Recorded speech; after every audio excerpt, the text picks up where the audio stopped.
tens of thousands of adults and children in my career. My patients sometimes ask me if the COVID vaccines are safe. My answer is yes. COVID vaccines are safe. They were first evaluated in tens of thousands of people who volunteered to participate in clinical trials. These clinical trials followed the same thorough safety and efficacy standards that the FDA sets for all vaccines in the United States. Since then, millions of people in the United States and around the world have received COVID-19 vaccines, and the results from the U.S. and global safety monitoring efforts are excellent. There are rigorous systems in place to quickly identify any safety concerns and take action. These monitoring systems provide information that allows public health and medical experts to update the recommendations and guidelines as needed to ensure COVID-19 vaccination is safe. When it comes down to it, COVID-19 vaccines are safe and effective. Vaccinations save lives. That's why I chose to be vaccinated and why I recommend COVID-19 vaccination to my patients and my family. Thanks for tuning in. I'm Dr. David Hess.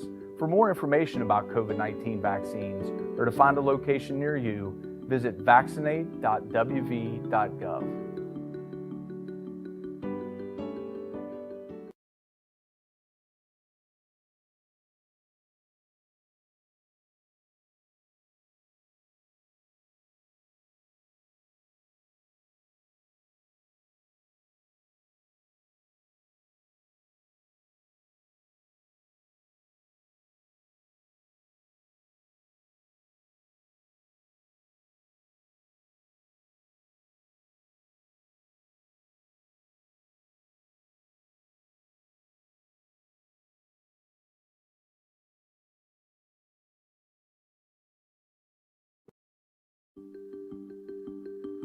Hi, I'm Dr. Catherine Moffat. I'm a physician specializing in pediatric infectious diseases at West Virginia University.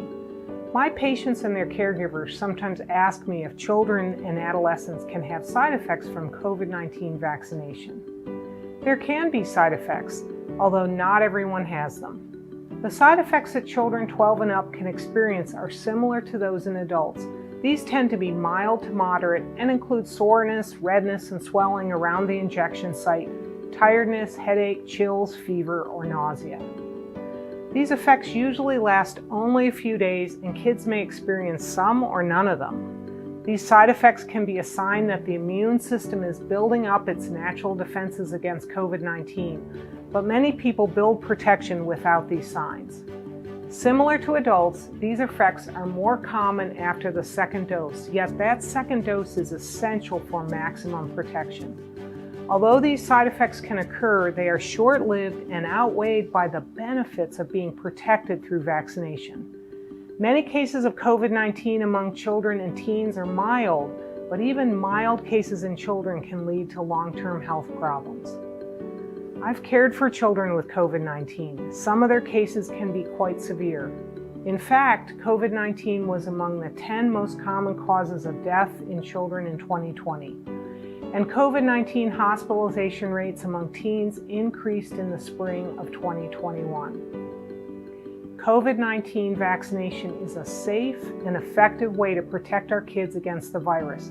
It protects not only the person who's vaccinated, but those around them as well, especially children who cannot yet get vaccinated. This is why I recommend that my patients ages 12 and older get vaccinated, and I encourage patients, parents, and caregivers to discuss COVID-19 vaccination with a healthcare provider. Thanks for tuning in. I'm Dr. Catherine Moffat. For more information about COVID-19 vaccines, or to find a location near you, visit Vaccinate.wv.gov.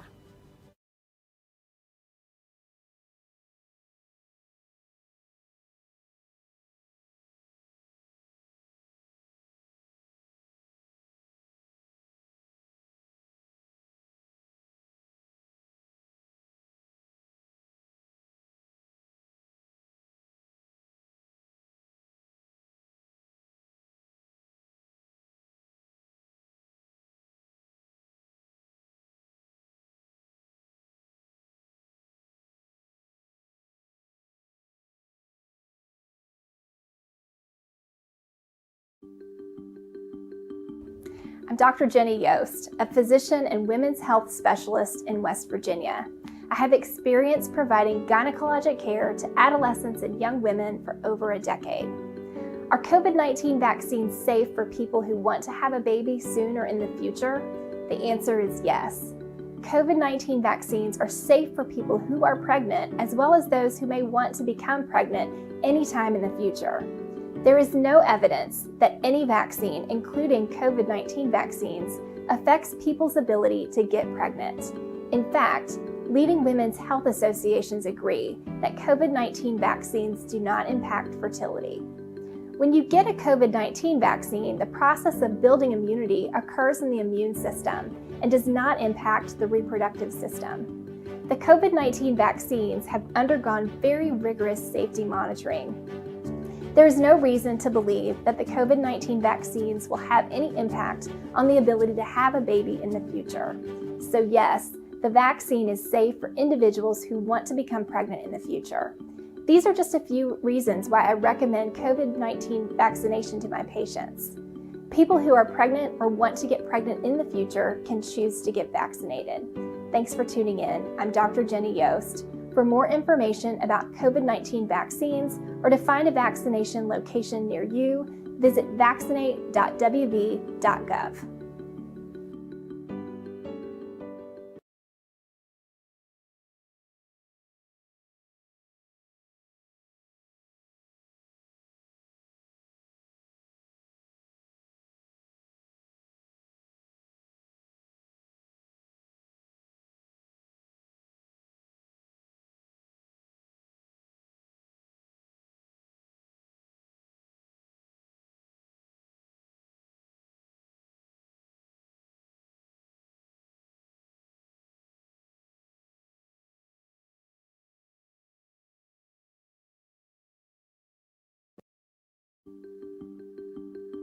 I'm Dr. Kara Willenberg, a physician and chief of infectious diseases at Marshall Health.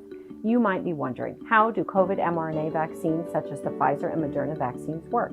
First, let's start with the ingredients. The mRNA vaccines are made of sugars, salts, lipids, and mRNA. The mRNA, or messenger RNA, tells our body how to make proteins. The COVID-19 mRNA vaccines teach our cells how to make copies of a spike protein that resembles the spike on the outside of the virus.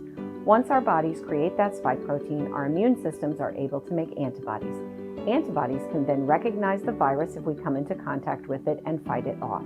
The mRNA from the vaccine does not enter our cells where DNA is made, so it cannot affect our DNA. The mRNA breaks down and goes away quickly, leaving in its place the blueprint for protection. The COVID-19 vaccines boost our natural defenses against the virus. It takes our bodies about 2 weeks after the second dose of the mRNA vaccine to develop maximum protection. You cannot get COVID-19 from the vaccination. By choosing to get vaccinated, you are teaching your body how to defend itself from COVID-19. Vaccination is the safest path toward building a community of immunity. Thanks for tuning in. I'm Dr. Kara Willenberg, and I recommend COVID-19 vaccination to my patients, my family, and my friends. For more information about COVID-19 vaccines or to find a vaccination location near you, visit Vaccinate.wv.gov.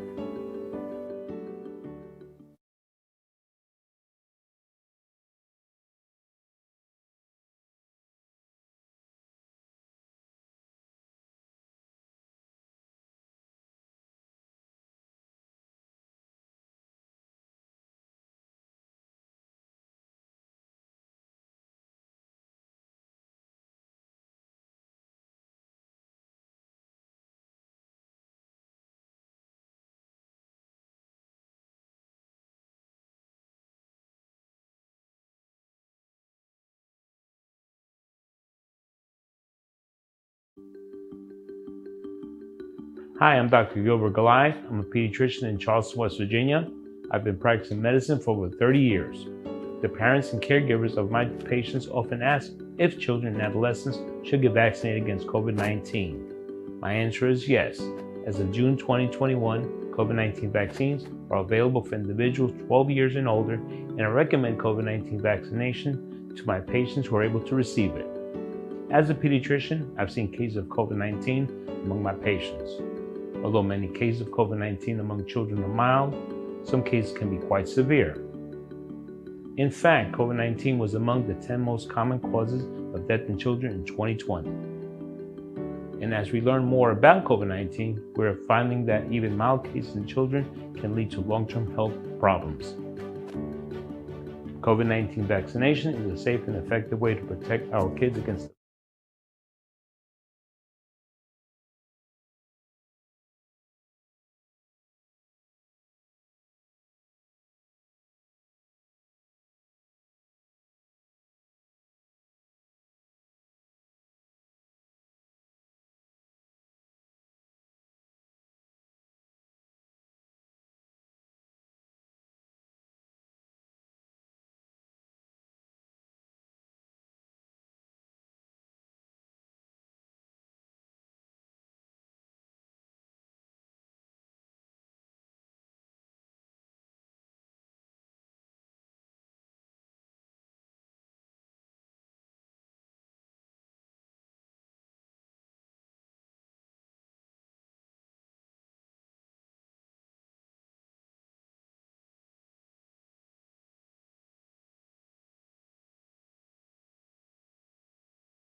Hello, everyone. It's Friday, October the 29th, and I know a lot of kids are going to be celebrating and having fun trick-or-treating tomorrow night, and maybe even some tonight, and with Sunday being Halloween. But we just want to caution them to be safe and be careful and have a blast. We want them to have a great time, and as well as all their families. Today, we've got another 110 additional deaths in West Virginia. It's staggering to think about 110 deaths. I read 110 folks, a few days back, and I thought, surely to God above, we'll never have to do that again, from the standpoint of that many folks that we've lost. And I just can't not tell you the magnitude of what we're talking about here. We all knew ever so clearly that once we got into this surge that we wouldn't be able really to turn it around.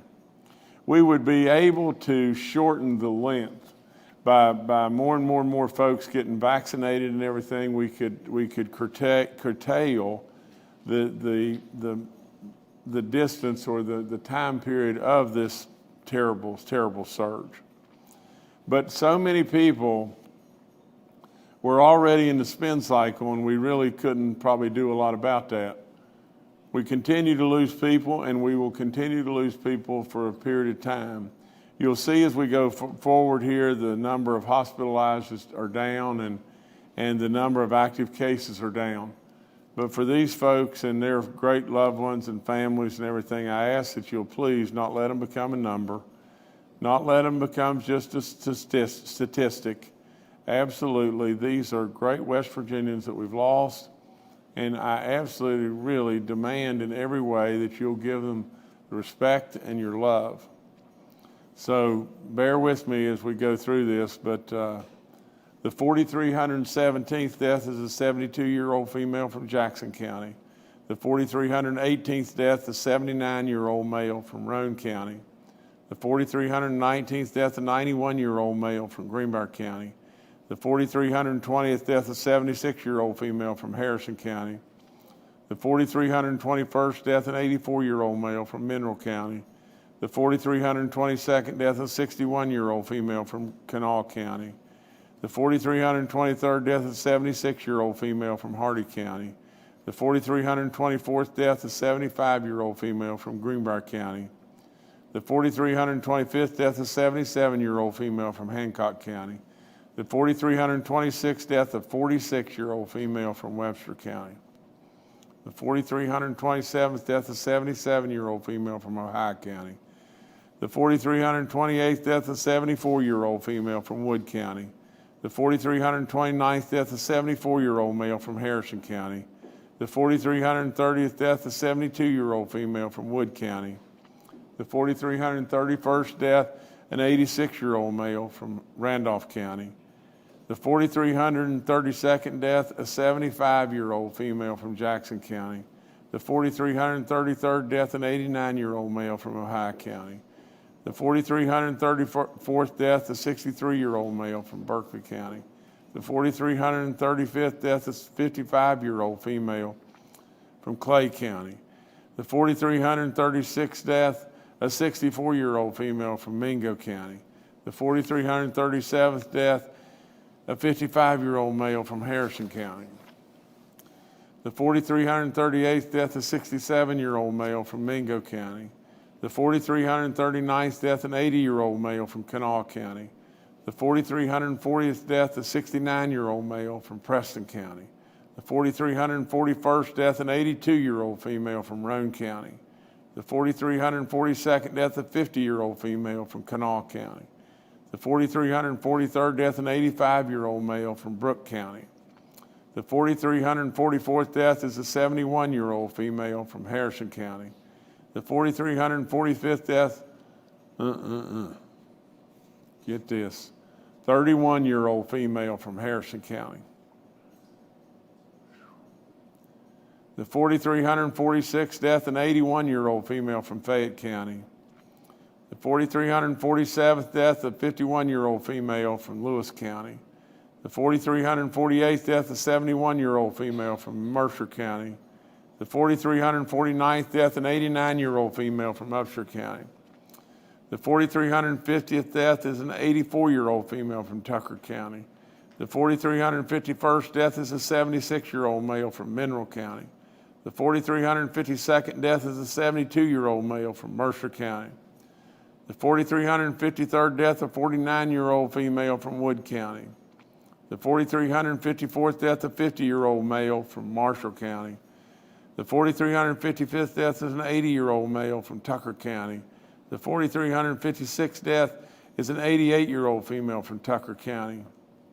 The 4,357th death is a 69-year-old female from Fayette County. The 4,358th death is a 66-year-old female from Mercer County. The 4,359th death is a 60-year-old female from Mercer County. The 4,360th death is a 51-year-old male from Kanawha County. The 4,361st death is a 43-year-old male from Marion County. The 4,362nd death is a 74-year-old female from Marshall County. The 4,363rd death is a 59-year-old female from Pendleton County. The 4,364th death is a 58-year-old male from Kanawha County. The 4,365th death is a 65-year-old female from Morgan County. We really need to clean this up too. There's 44 additional reconciliation deaths. The 4,366th death is a 90-year-old female from Greenbrier County. The 4,367th death is a 77-year-old male from Braxton County. The 4,368th death is a 54-year-old male from Cabell County. The 4,369th death is a 57-year-old male from Boone County. The 4,370th death is a 72-year-old female from Preston County. The 4,371st death is a 74-year-old male from Harrison County. The 4,372nd death is an 80-year-old female from Wetzel County. The 4,373rd death is a 74-year-old male from Gilmer County. The 4,374th death is a 70-year-old male from Boone County. The 4,375th death, a 42-year-old female from Kanawha County. A 4,376th death is an 82-year-old male from Ohio County. The 4,377th death is a 36-year-old male from Mercer County. Good gracious. The 4,378th death is a 74-year-old male from Hampshire County. I'm sorry, the 4,378th death is a 54-year-old male from Hampshire County. The 4,379th death is a 55-year-old male from Harrison County. The 4,380th death is a 59-year-old female from Upshur County. The 4,381st death is a 77-year-old female from Kanawha County. The 4,382nd death is a 77-year-old female from Lewis County. The 4,383rd death is a 49-year-old male from Monroe County. The 4,384th death is an 85-year-old female from Boone County.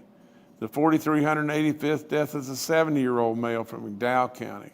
The 4,386th death is a 69-year-old male from Randolph County. The 4,387th death is a 44-year-old female from Braxton County. The 4,388th death is a 55-year-old female from Ritchie County. The 4,389th death is a 74-year-old male from McDowell County. The 4,390th death is a 42-year-old female from Putnam County. The 4,391st death is an 81-year-old female from Raleigh County. The 4,392nd death is a 66-year-old male from Wetzel County. The 4,393rd death is a 54-year-old female from Marion County. The 4,394th death is a 90-year-old female from Marshall County. The 4,395th death is a 72-year-old male from Tyler County. The 4,396th death is a 72-year-old male from Mason County. The 4,397th death is an 86-year-old female from Gilmer County. The 4,398th death is a 70-year-old female from Nicholas County. The 4,399th death is a 52-year-old male from Upshur County. The 4,400th death in West Virginia is a 74-year-old female from Marshall County. The 4,401st death is a 75-year-old female from Monongalia County. The 4,402nd death is a 51-year-old female from Raleigh County. The 4,403rd death is a 57-year-old female from Jackson County. The 4,404th death is an 82-year-old male from Lincoln County. The 4,405th death is a 75-year-old female from Boone County. The 4,406th death is a 70-year-old male. The 4,406th death is a 70-year-old male from Greenbrier County. The 4,407th death is a 50-year-old male from Logan County. The 4,408th death is a 62-year-old male from Marion County. The 4,409th death is a 68-year-old male from McDowell County. The 4,410th death is a 73-year-old male from Morgan County.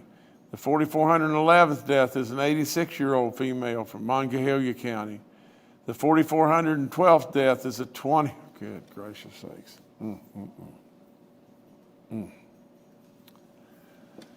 The 4,412th death is a 21-year-old male from Kanawha County. The 4,413th death is an 89-year-old male from Boone County. The 4,414th death, another 20-some-year-old, a 29-year-old female from Monongalia County. The 4,415th death, a 69-year-old male from Preston County. The 4,416th death, a 74-year-old male from Mineral County. The 4,417th death is a 77-year-old female from Boone County. The 4,418th death is a 78-year-old male from Hancock County. The 4,419th death, a 38-year-old female from Cabell County. The 4,420th death, a 72-year-old female from Morgan County. The 4,421st death, a 64-year-old female from Randolph County. The 4,422nd death, an 80-year-old male from Marion County. The 4,423rd death, a 78-year-old female from Kanawha County. The 4,424th death, an 87-year-old female from Berkeley County. The 4,425th death is a 73-year-old female from Fayette County. The 4,426th death in West Virginia is a 75-year-old male from Berkeley County.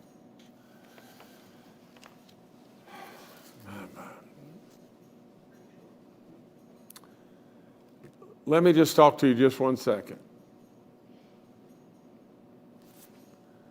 92.2% of these people that have died, 92.2% were unvaccinated. You know, you always wonder, and politicians, from DC have led us in so many different directions, it's unbelievable. I've always done one thing, and that's just tell you the truth.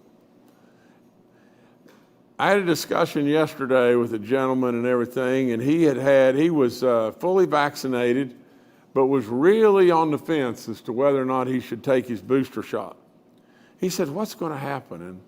And all this information that keeps coming out and everything is so confusing, and politicians are lying and telling all kinds of different stories, and really for the benefit of themselves to try to continue to get reelected and stay in office and on and on and on. And I said to him, good friend, I said, John, you got to listen to me on this, and this is all there is to it. You see, where we're at right now, all we can continue to do is buy time. And that's what the booster is really all about. Those of you that are out there that were fully vaccinated and everything, your immune protection is now depleted. And really and truly, that's exactly what's happened. If you're 6 months out from being fully vaccinated, especially if you're 65 and older, the amount of your protection has probably drifted from 90 or 95% down to 15 to 30%. Now, that's just fact. And so what choice do we really have? The only choice we really got is to go get our booster shot. And it ramps your protection back up to 90. What then is going to happen 6 months from today? To me, there's probably a likelihood that you may continue to have booster shots. And we'll do that, and we'll keep that bridge right with us, and we'll continue to protect our population as best we possibly can until we get to a point in time that this terrible pandemic leaves us. Leaves us by either we come up with a methodology of drug that really takes it away, or it just runs its course and it leaves. There is no other choice. Now, like it or not like it, but the booster is just that.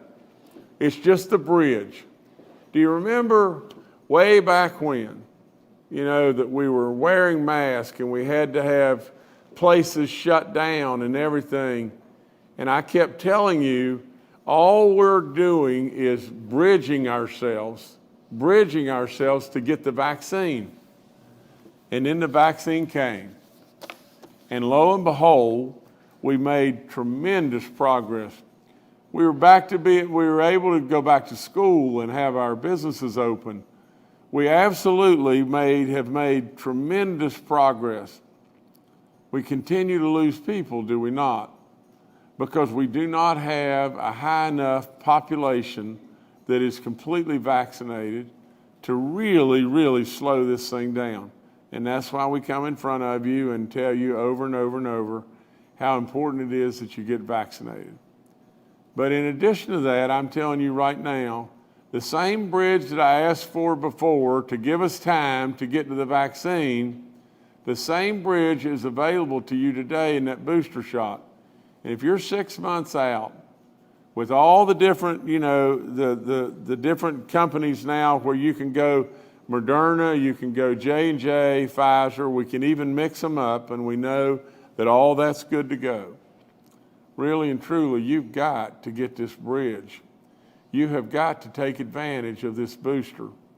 And absolutely, it will give you some assurance of protection for another period of time.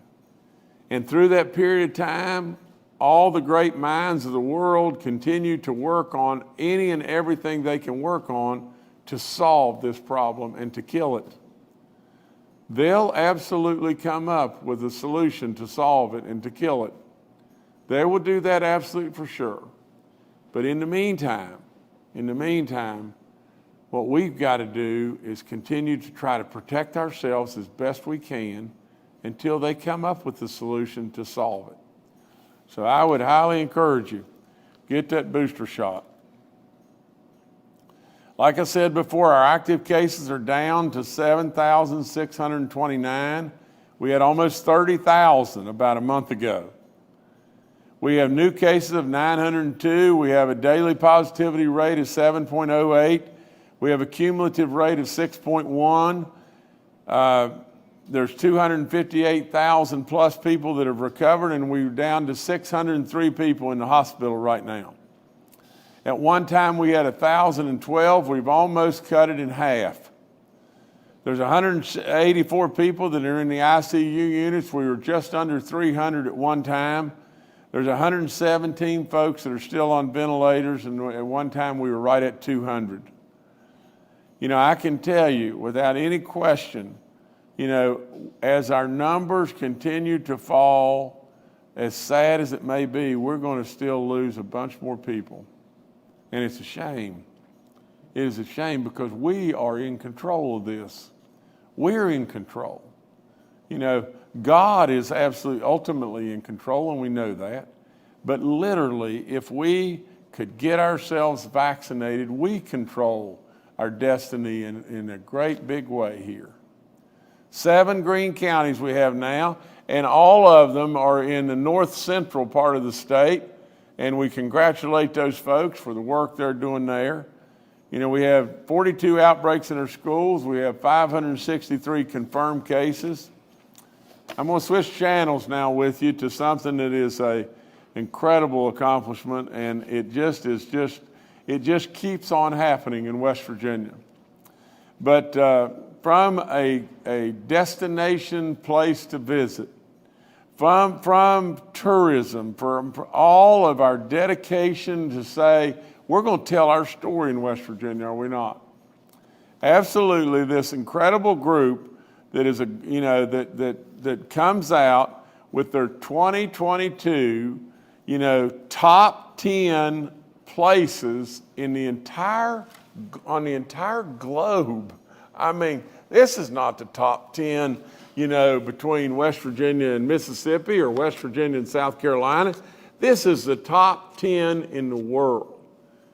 And Lonely Planet has just designated West Virginia as one of those top 10 destinations to come to. 200 travel writers, bloggers, publishing partners, and more all shared information on travel destinations for the coming year. Now, can you imagine this really, when it really boils right down to it? Who in the world would have ever thought 5 years ago that we could get to a position to where West Virginia would be telling its story of being one of the top 10 destinations in the world for people to come to? It's unbelievable. I want to say special thanks, to the Lonely Planet team that puts this all together. I love their name, but it surely got a ton of creativity with it. I want to just say this, that West Virginia has always been just this to me, a world-class destination, 4-season travel destination. And thanks to this announcement, and you can promise this for sure, that there will be many, many, many come to our state. We all know here how great it is. We all know how great our people are. We all know the beauty beyond belief. Just look outdoors.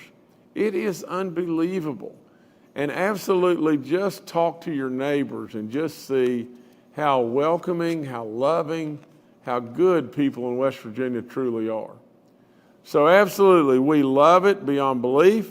We think that over the years that hundreds and hundreds, if not thousands, if not millions, will come to West Virginia and share with us in what we know is almost heaven. So all I would say is the world is welcome in West Virginia.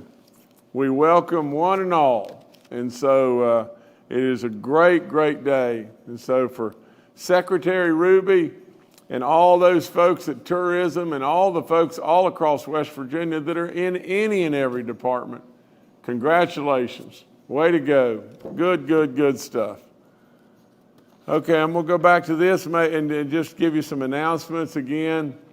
If you have any kind of symptom at all, if you're not feeling exactly right, whatever it may be, 65 and above, please go get a test. These antibodies are waiting on you, and I can tell you without any doubt that if you go into a crowd of people, you're 65 and older, you're indoors, and with and really, especially if you have a lung issue, heart issue, whatever it may be, diabetes, really consider wearing a mask. Protect yourself right now.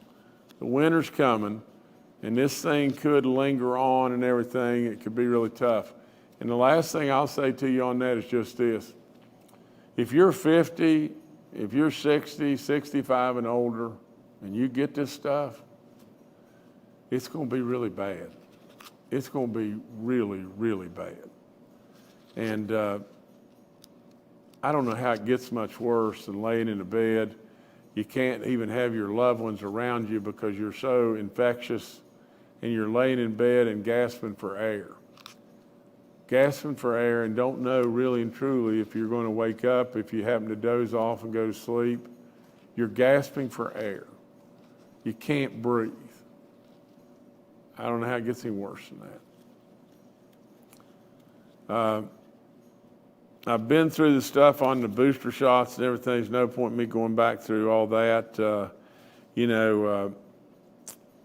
All the stuff is available. If we're ready to go to give those shots, and we're all over the place and giving them. And if you by chance lost your card, all you got to do is call us at DHHR and we'll get that back. We're at 67.1% of the 12 and olders that have received at least one shot. The 5 to 11-year-olds are right around the corner, and we're going to be ready to go to give those shots to the younger kids. We're at 83% of the over 50 and olders right now, and 93.8% of over 65 or 65 and older. That's incredible. That is really incredible. And what is it telling us? I've said it over and over. Our wisdom, our 50 and older, our 65 and olders are all screaming out to us and saying, get vaccinated. Just get vaccinated. I mean, they're all telling us exactly that.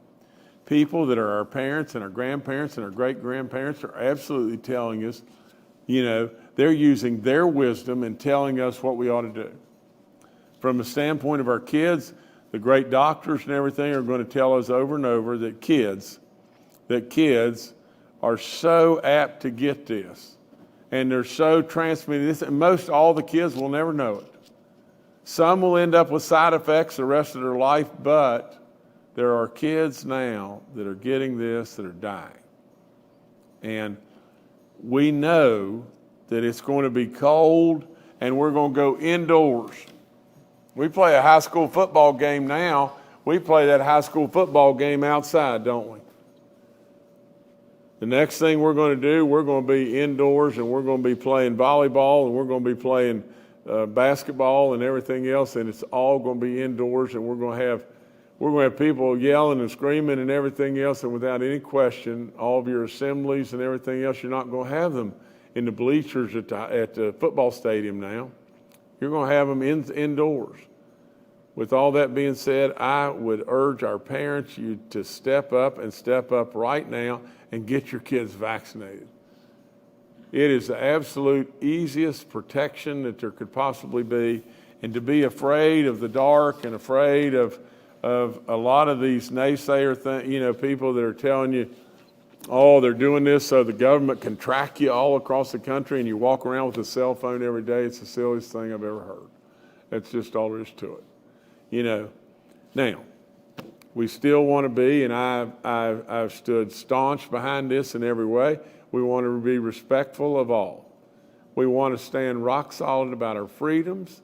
We absolutely, in my opinion, need to have exemptions, and I'll tell you a little bit more about that in just one second.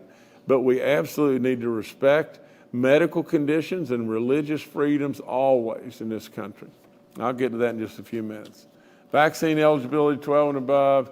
Young people, please get vaccinated. From the 5 to 11-year-olds, our joint interagency task force is ready to go on that. As soon as the federal government gives us the green light, we'll be going full throttle on that. All the COVID information's up there. I ask our grandfamilies to remember your vouchers, and there's 19,000 kids with those families, and we really need them all vaccinated as well as the grandparents. All the free testing's up. I thank Fruth and I thank Walgreens always for all the great work that they've done. Our long-term care facilities, we have 41 outbreaks. We have 1 outbreak in our church community, 76 inmates, and 34 staff cases that we have now. I tell you over and over about getting the flu vaccine, and you can take it at the same time as your COVID vaccine as well. I've told you about the rental assistance program over and over from the standpoint that if you are a renter and you're struggling with financial needs and everything, or you're a landlord and you're struggling from the standpoint that renters are not paying you, you may be eligible for real dollars, and if you just call us, we'll get it all dialed in and try to make it happen for you and everything. We've still got lots and lots of money in that program to send out.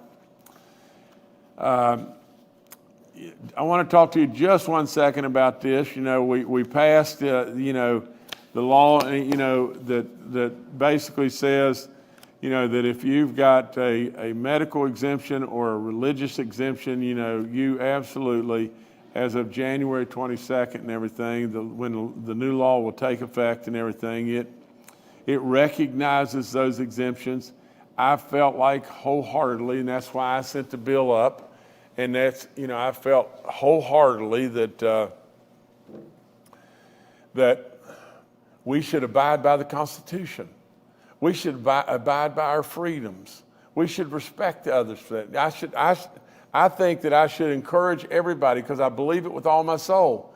Everybody, I believe, should try to get vaccinated. But, I'm not in control of everybody.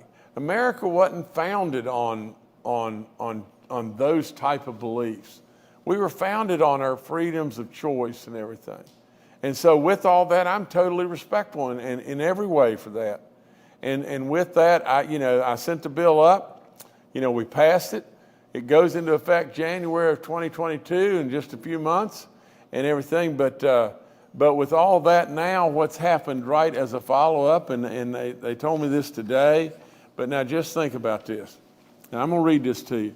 A Washington, D.C. district judge, now just think, a district court in Washington, D.C., probably the most liberal of the liberal of the liberal, from the standpoint in support of the Biden administration and all that's going on, issued a temporary restraining order yesterday that prevents both federal employees and active duty military, from being terminated after they sued the Biden administration over religious exemptions to the COVID-19 vaccine. This is exactly what I did, exactly how I feel and everything. So this, at the district level, it will probably be appealed, but it proves that our bill to enforce vaccine exemptions was the right move. Now I'm going on to something really good too. Brad Smith, Brad Smith, a guy that, started his company Intuit and it worked so hard, had successes beyond belief, has agreed and basically become one of the candidates to be the new president of Marshall University. And yesterday he was unanimously, I think the vote was unanimous, he was unanimously chosen. His alma mater, he's coming back to. And I know he'll do unbelievable stuff, and it's another exciting time in West Virginia, an exciting time for the Thundering Herd. And I congratulate Brad. I congratulate all those folks at Marshall that turned the keys and everything to make all this happen and everything. And I really do believe that we've experienced some goodness at Marshall, but now we're on the way to greatness, and that's really, really great stuff. So Brad, congratulations. Very, very, very happy for you. Happy absolutely for West Virginia, and happy, from the standpoint of I share in that as my alma mater, and as well as Jill and Kathy both. But we've got, I really believe this with all in me. There's certain places that you owe your whole life to in many ways, and Marshall's sure one of them in my book. Dr. Gupta, is confirmed and is the first, he is the first medical doctor to ever lead the White House National Drug Control Policy. The first medical doctor. Should have been that long ago. He served as West Virginia's chief health officer from 2015 to 2018. I congratulate Dr. Gupta. This is big time appointment, for a great West Virginian. 50th anniversary today for Pratt Whitney of Canada, and they're part of the business unit of Pratt Whitney themselves, and the Pratt Whitney, Engines and Services Incorporated is located in Bridgeport. They employ from, they employ just right at 400 people. They're pumping out between 500 and 600 engines every year. It is amazing beyond belief. If you've not been to see what's going on right there in that community at Bridgeport and everything, with the airport and everything, and all the folks that are there, there is a big time shining star to North Central Airport in West Virginia. That it's called the North Central West Virginia Airport, and I very, very proudly, made a big move and a bold move to support there, but for crying out loud, it was the right move. A right move wholeheartedly. I mean, they are doing great stuff there, and more people are coming. Mitsubishi, and just on and on and on. But 50 years, we congratulate Pratt Whitney Canada. So congratulations, and thank you so much for sharing, a big piece of you with us in West Virginia. Just another, another announcement from the standpoint of the Trout Stocking program in West Virginia. The fall stocking, I think, started last week. We stocked fish in the Guyandotte River on Wednesday. The Guyandotte River, hadn't had stockings that had I don't guess had ever happened in the Guyandotte River. It is so beautiful, it's unbelievable. And I congratulate all the mining industry because they've cleaned up so much. That river is pristine beyond belief and beautiful, and the waters are absolutely just terrific. You've got some waters that are coming in from from the deep mine, history within the area. The temperature in the waters is just great. You talk about a fishery that will be absolutely unbelievable. That will be it. So we were able to put some fish in there, and the first fish that went in there, they let me fish for just a second, and some way, somehow, I caught a fish, which was pretty dadgum good, on a little fly rod that I used to use long time ago, and what a great day. Now, do we want to go? All right, we want to do this now. Okay, this is good stuff. Halloween is just a couple days away, and there'll be a lot of trick-or-treating that'll start to happen tonight, and there's a beautiful young kid, 13 years old. He's a student right up on the hill at the John Adams Middle School, and he's vaccinated, and he got vaccinated really and truly. I mean, he said he got vaccinated for baby dog. He has, without question, in my book, the greatest Halloween costume that you could ever pick. And I only say that in jest because, come on up here, Governor, and talk to us. This is Jameson Marble. How you do, sir? Good to see you, Governor. See you. Sit down right over there and talk to us.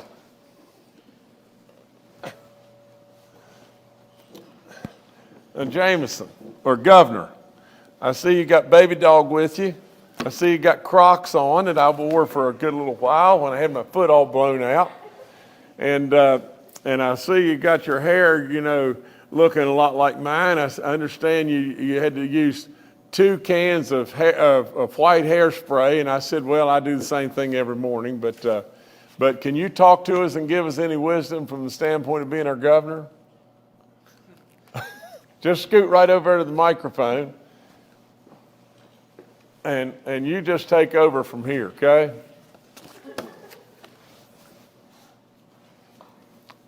And don't be shy. Just, you can say anything you want to here and everything. And believe me, from my standpoint, I want you to know this. First of all, I love you for getting vaccinated. That's all, and I mean that. I really do. The other thing is, in this journey, and I told you this earlier, the good Lord gave you the ability to smile and to laugh. And really and truly, if you can't tease about yourself and smile and laugh, then I don't think you're much of a person. And I saw your stuff. It was posted. Somebody posted it on social media and everything. We picked it up on it. We invited you and everything. And so you got to put baby dog up there where you can see her. That's all there is to it. Baby dog doesn't like to be hiding behind a table. But if you got any words of wisdom, you got the microphone. The only thing I have to say, get vaccinated for baby dog. Oh, that's really good. Really good. Here's a 13-year-old.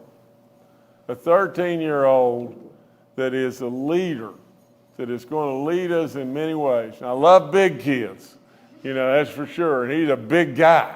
For a 13-year-old, he's a really big guy. And, when I was 13, Jameson, really and truly, I was really, really skinny, and I had brown hair. So maybe you've got something really good to look forward to. Maybe you'll go in the reverse of the way that I went, But nevertheless, you're a beautiful young man, and I'm really proud of you. And that's all I got for today. All right. Well, thank you, Governor. And let's now go to Dr. Clay Marsh, our coronavirus czar. Good morning. In reinforcing a couple of the messages that the governor mentioned, it is really important for people, particularly those that are older, to very quickly get your booster shot if you haven't yet. When we look at our own data and look at national data, it is clear that the majority of vaccine breakthrough cases and vaccine breakthrough deaths are in our older population. And we know that, as the governor said, the potency of the vaccines does wane. for all 3 vaccines. And so getting booster shots is very, very important. Another important message for any woman who is pregnant or who is trying to become pregnant or is just delivered their baby, the vaccines are not only safe, but they're really important because about 1 out of 5 unvaccinated women who gets COVID will have either premature labor, where they will need to deliver their baby or threaten to deliver their baby at a very early gestation time that the baby is in the womb, and or have complications with the pregnancy. So we know that there's a hesitancy, and we have seen that here in West Virginia, including seeing some pregnant women who developed COVID during their pregnancy who died of COVID-19. And so it's really important that pregnant women also get vaccinated and boosted if you are eligible for booster.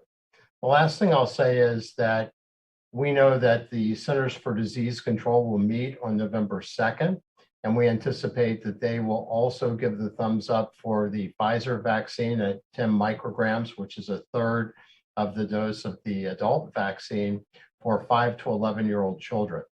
In a recent poll by the Kaiser Foundation, they projected that only about a quarter of parents nationally were committed to vaccinating their children. And it's important to note here in West Virginia that we see a large number of 5 to 11-year-olds come up with new cases throughout this Delta surge.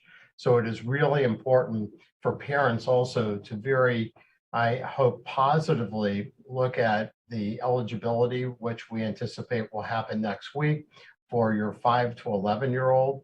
And remember, although most 5 to 11-year-olds who would contract COVID-19 would not die of COVID-19 or be hospitalized, but the risk, very small though it may be, of that happening, plus the risk of long-term consequences with COVID-19 via this unusual multi-system inflammatory syndrome, which occurs mostly in children about a month after the virus impacts children, or long COVID, which can happen after the initial infection, are both 2 problems that we want to prevent in our youth.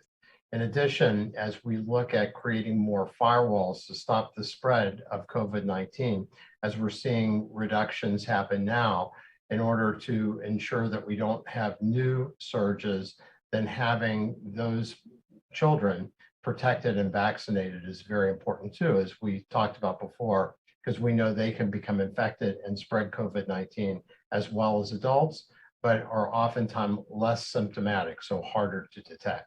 Thank you. All right, thank you, Dr. Marsh. Next, we'll go to retired Major General Jim Hoyer, the director of our Joint Interagency Task Force. Good morning. Just a couple of points to reinforce.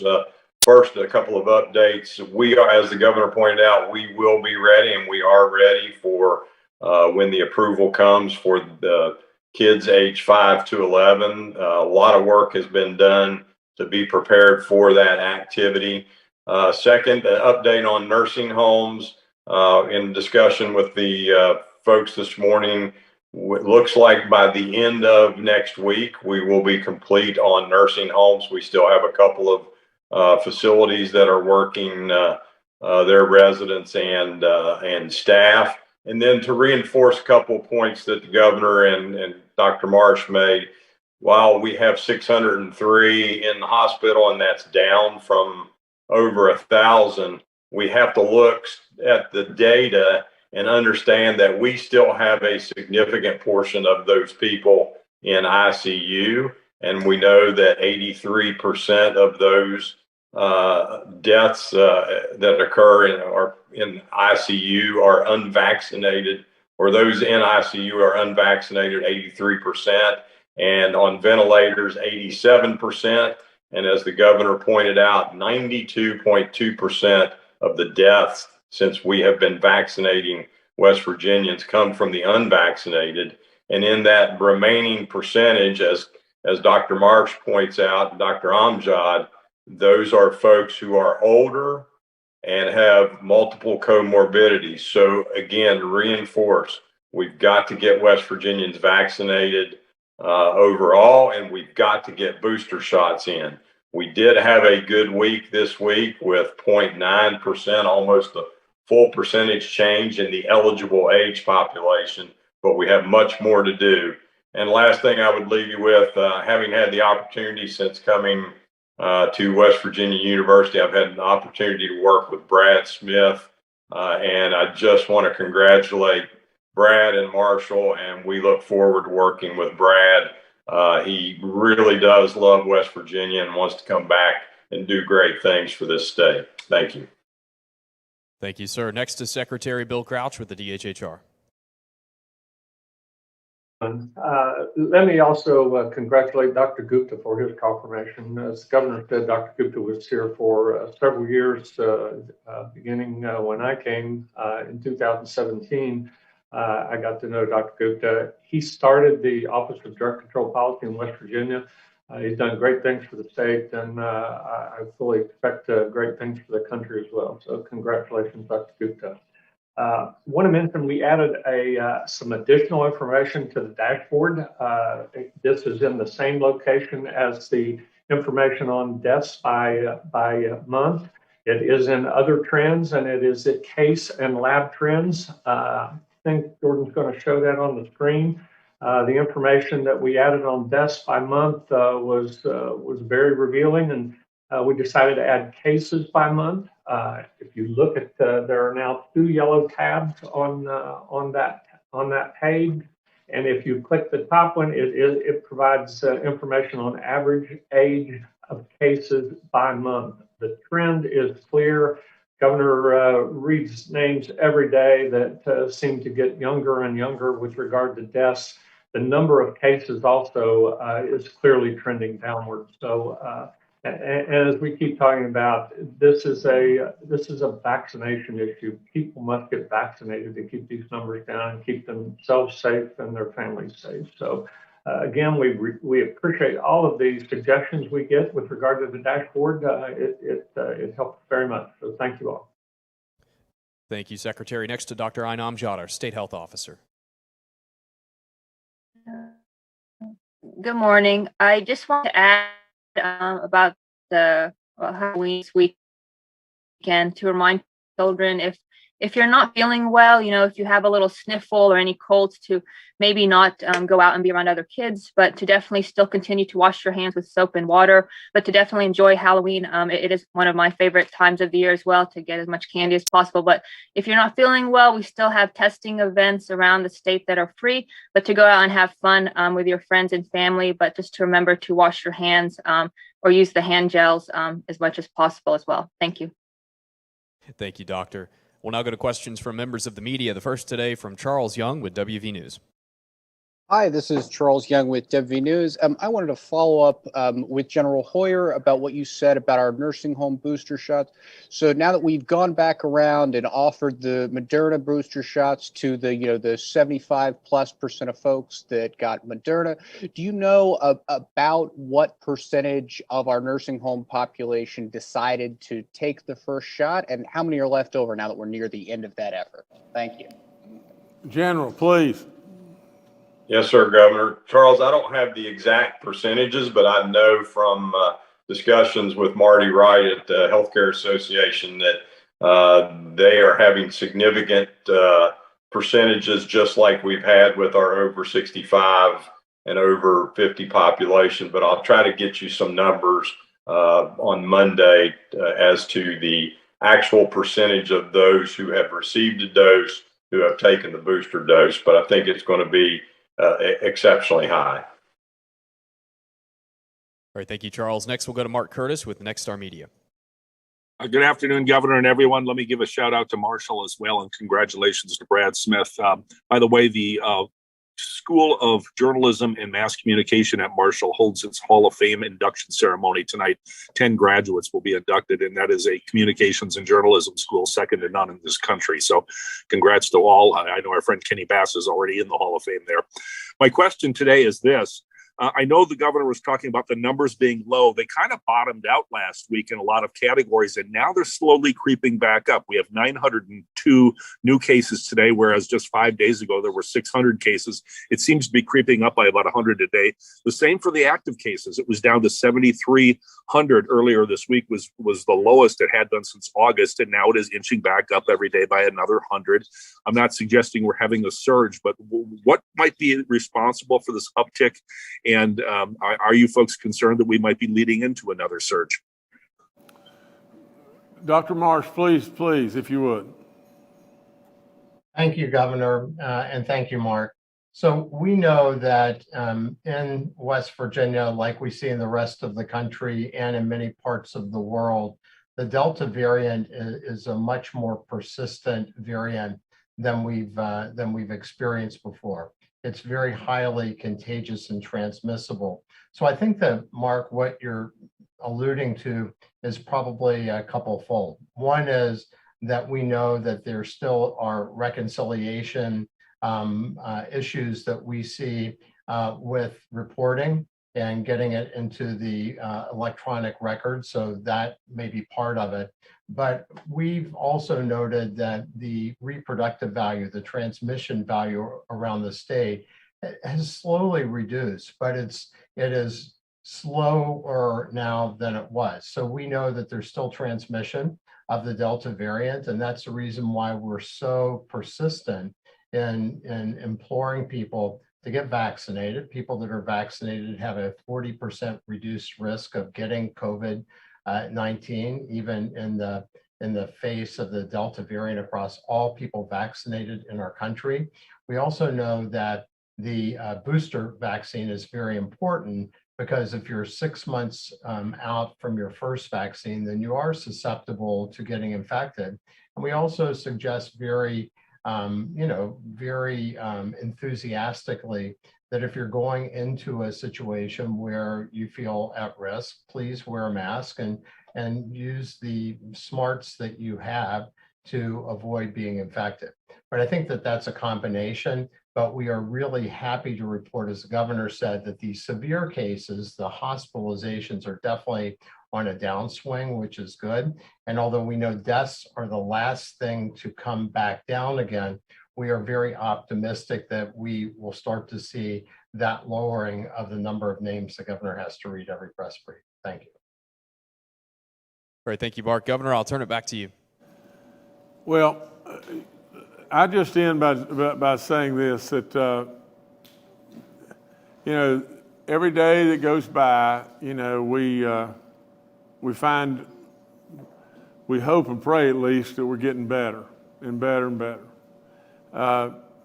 We really want to push, harder and harder every day that more and more folks will be vaccinated, especially our kids. And with that, like I said, tonight and tomorrow night, I'm sure, there'll be a lot of little kids out trick-or-treating. And we want them to have a wonderful time, and as well as their families in every way. I ask really, especially, for us to really watch driving. Really, really watch those little fellas and little girls as they are out just having a good time and probably not a worry in their head, and we want it to be that way. But they'll be all over the roads, and we got to really watch. Really, we don't need a tragedy beyond belief. And things have been tough enough the way it is. So let them enjoy, and I wish them the very best, and I ask that you'll be super safe and watch those little rascals as they're around everywhere, and hope that they'll have a wonderful, wonderful time. And before I close out, I'm going to pass back to our other governor that's with us today, and Jameson is going to close this whole thing. And like I said, we all want to smile. We want to laugh a little bit. It's tough enough. Journey's tough enough. So, Governor Marvel, how about closing out for us? In every way, shape, form, and fashion, get vaccinated. Great job. Great job. There's a young kid on his way in life. Good job, sir. All right, let's close at that, and God bless all of you. Thank you so much. Got some wonderful parents with us today, too.